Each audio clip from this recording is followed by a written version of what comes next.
राम नाम से मुक्ति है, लेकिन पैसा से सब का काम। बिना पैसा का कोई काम हो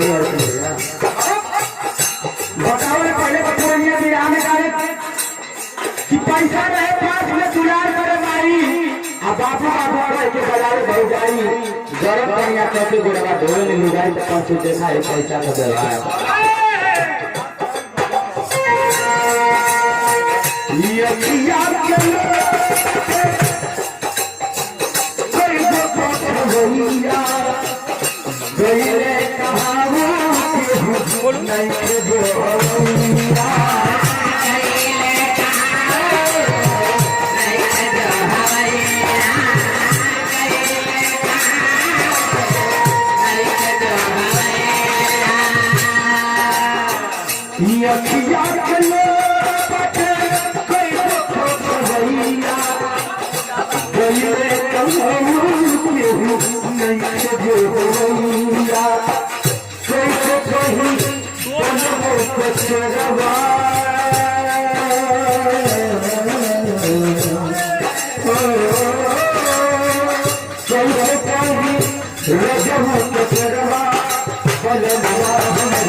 इक्यावन रुपए का सम्मान खुरमुल्ली चाचा की तरफ से यानी ठेकेदार साहब की तरफ से भूतपूर्व यानी संत समाज का कोतवाल विराजमान ने चाचा के अनुसार से प्रणाम करता ने।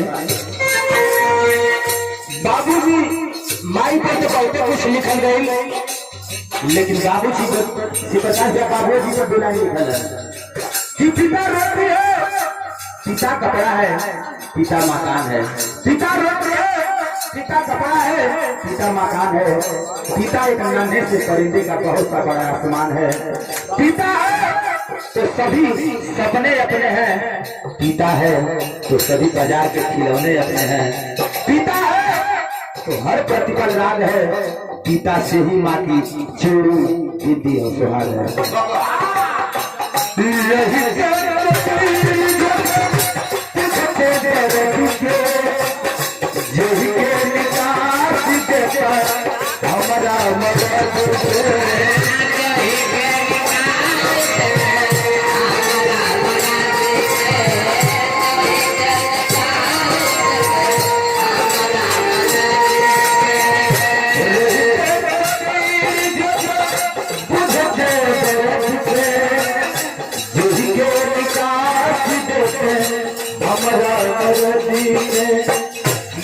हम